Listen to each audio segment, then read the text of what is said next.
I was working a bit on making an instant score as I'm going, and I was working on 3 different ways of imagining the space. One thing is landscape, which is a bit the idea we have been talking about already.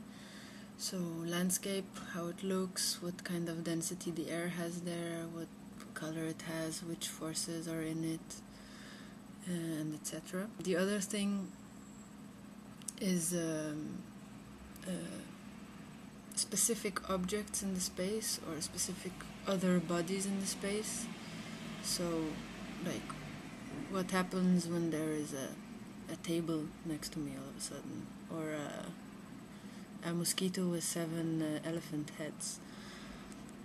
And the last thing was how my body transforms. So how what happens if I imagine my body as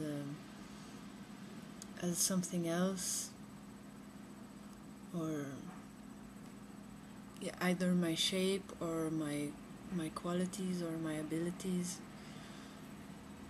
And I was kind of working with these different things, just going through space and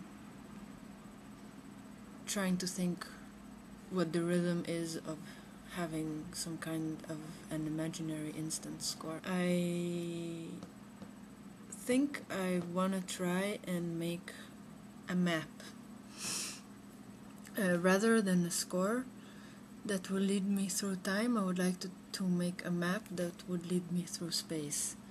And it a bit, I think, refers to the science fiction books, because a lot of the books I have been looking at, they all have this, the map of the world. Basically it's a drawing with cities or countries or planets or whatever.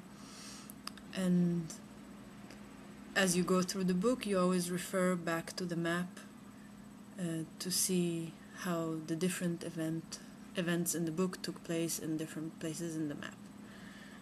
And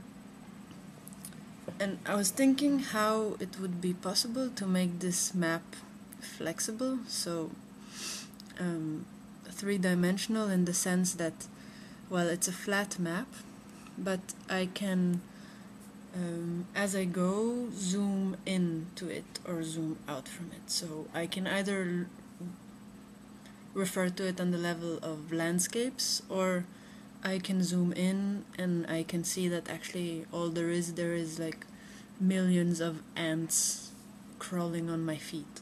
I haven't tried making one yet, and I have a lot of questions of how exactly it should work. So once I have mapped the space, what is my goal then to enter it, or how do I move from one place to the other? Do I just get there by chance, or should there be some kind of narrative that takes me from one place, or maybe a goal I should reach to?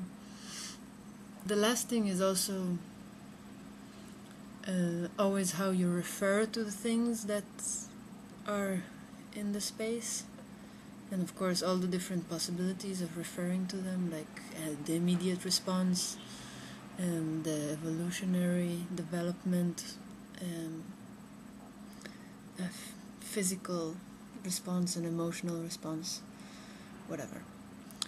So that's it. I hope this is interesting.